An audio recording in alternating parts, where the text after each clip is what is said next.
கோபுரம் டிவி நேயர்களுக்கு இனிய வணக்கம். இன்று பிறந்தநாள் காணும் மற்றும் மணநாள் காணும் அத்துணை சகோதர சகோதரிகளுக்கும் எங்களது இனிய வாழ்த்துக்கள்.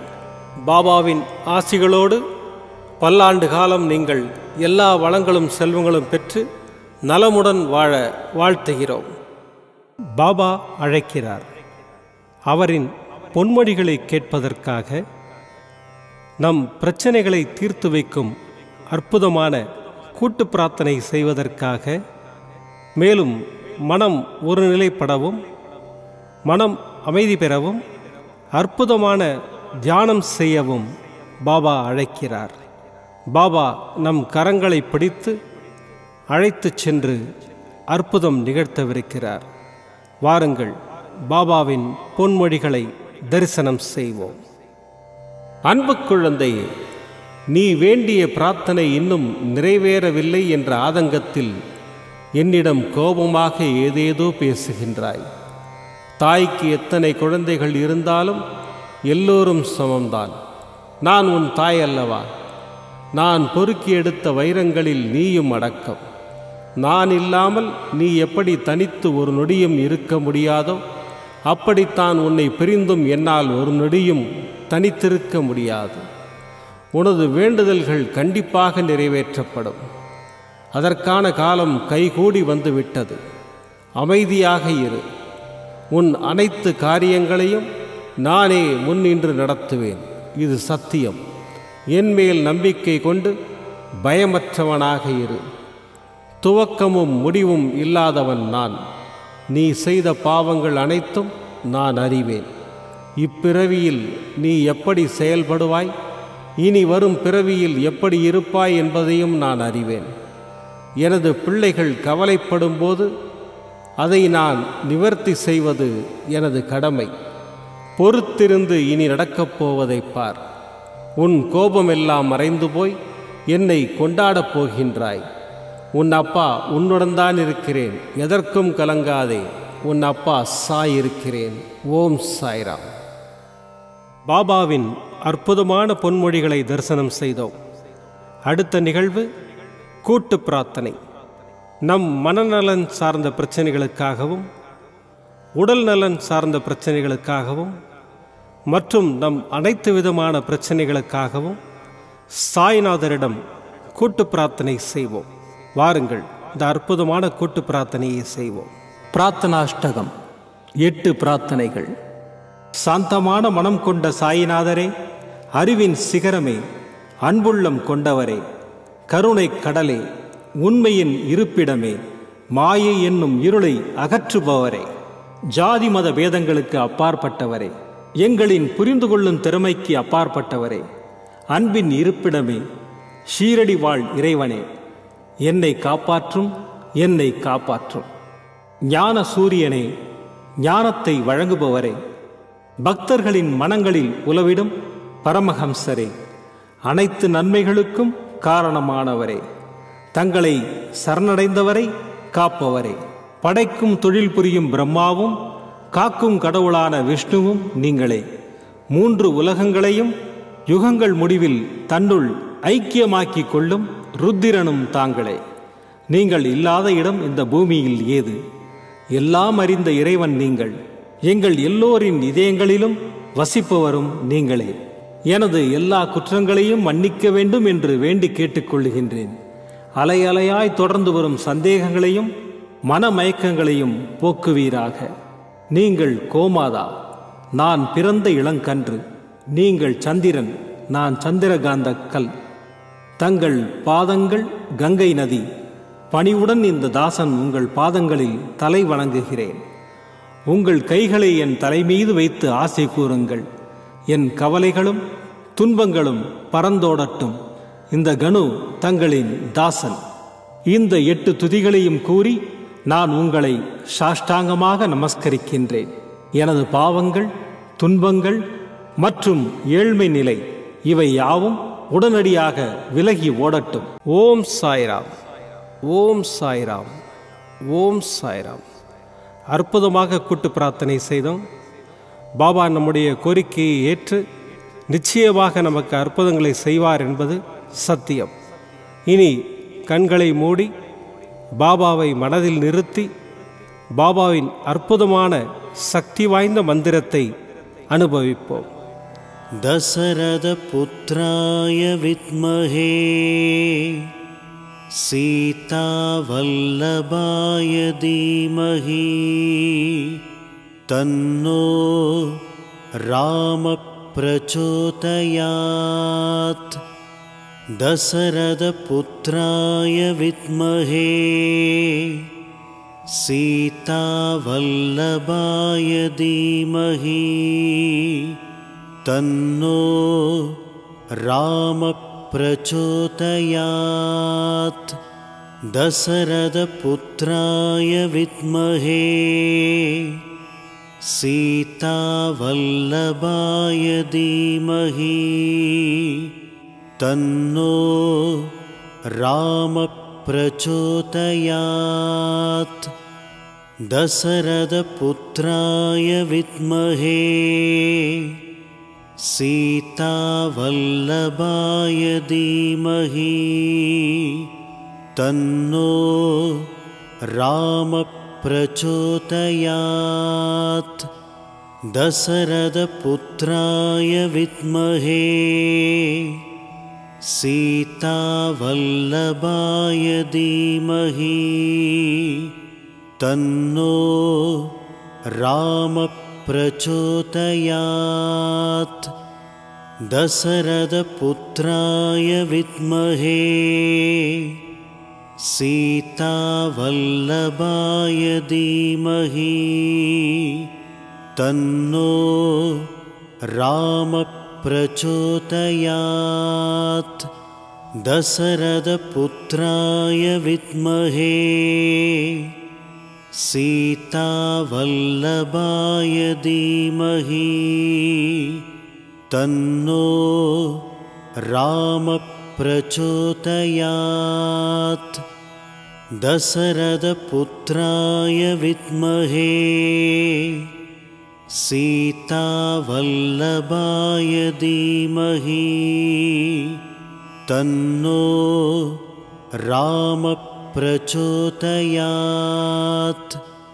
दशरथ पुत्राय विद्महे सीता वल्लभाय धीमहि तन्नो राम प्रचोदयात्. दशरथ पुत्राय विद्महे सीता वल्लभाय धीमहि तन्नो राम प्रचोदयात्. दशरथ पुत्राय विद्महे सीता वल्लभाय धीमहि तन्नो राम प्रचोदयात्. दशरथ पुत्राय विद्महे सीता वल्लभाय धीमहि तन्नो राम प्रचोदयात्. दशरथ पुत्राय विद्महे सीता वल्लभाय धीमहि तन्नो राम प्रचोदयात्. दशरथ पुत्राय विद्महे सीता वल्लभाय धीमहि तन्नो राम प्रचोदयात्. दशरथ पुत्राय विद्महे सीता वल्लभाय धीमहि तन्नो राम प्रचोदयात्.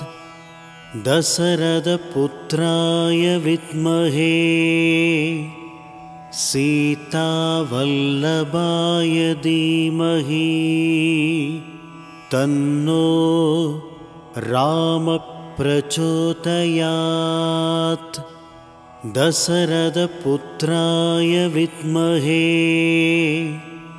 सीतावल्लभाय धीमहि तन्नो रामः प्रचोदयात् दशरथपुत्राय विद्महे सीतावल्लभाय धीमहि तन्नो रामः प्रचोदयात्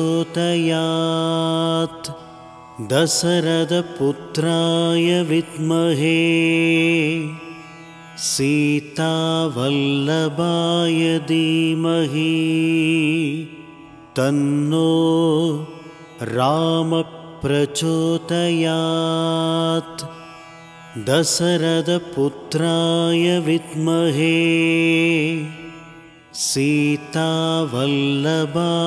धीमहि तन्नो रामः प्रचोदयात् दशरथपुत्राय विद्महे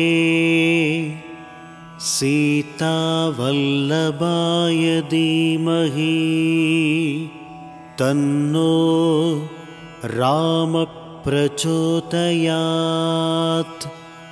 दशरथपुत्राय विद्महे सीतावल्लभाय धीमहि तन्नो रामः प्रचोदयात् दशरथपुत्राय विद्महे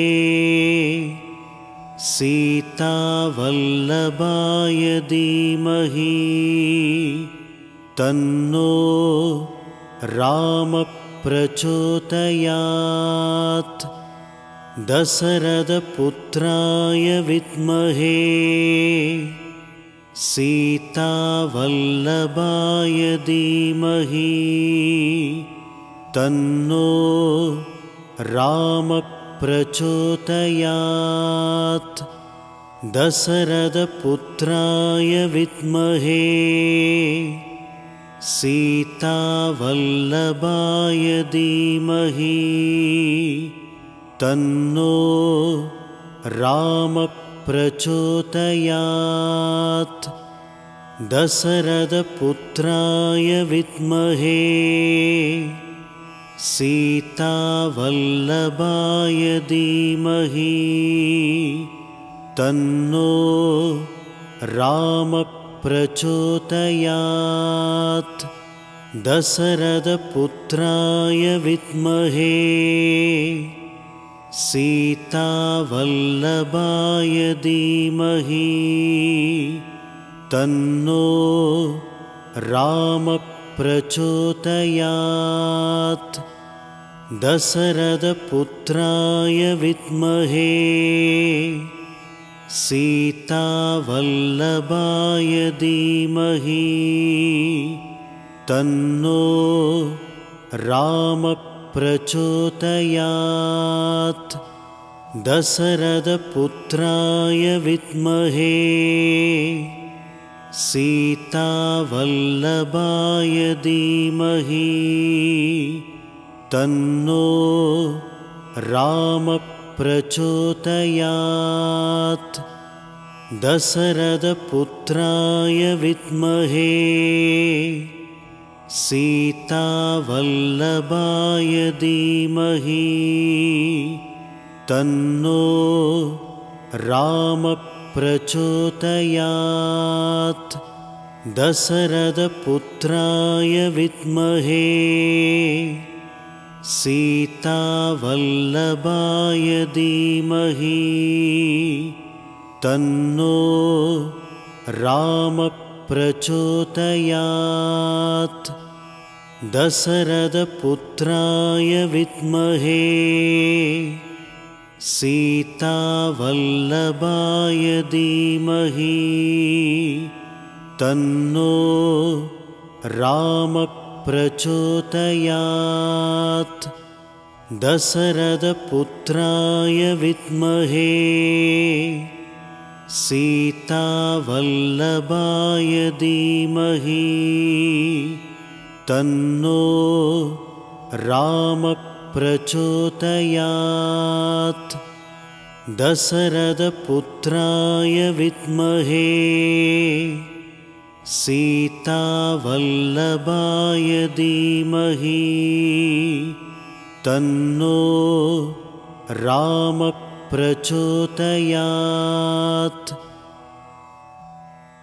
மீண்டும் நாளை காலை இந்த அற்புதமான பாபா அழைக்கிறார் நிகழ்ச்சியில் சந்திப்போம். நன்றி, வணக்கம். விதம் விதமான பக்தி நிகழ்ச்சிகளை உங்களுக்காக தந்து கொண்டிருக்கிறது உங்கள் கோபுரம் டிவி. உங்களுக்கு பிடித்த நிகழ்ச்சிகளை லைக் செய்யுங்கள், உங்களுக்கு பிடித்த மாணவர்களுக்கு ஷேர் செய்யுங்கள். மேலும் சப்ஸ்கிரைப் செய்வதோடு மட்டுமல்லாது அருகில் இருக்கும் பெல் பட்டனை கிளிக் செய்து கோபுரம் டிவி நிகழ்ச்சிகளை உடனுக்குடன் தெரிந்து கொள்ளுங்கள்.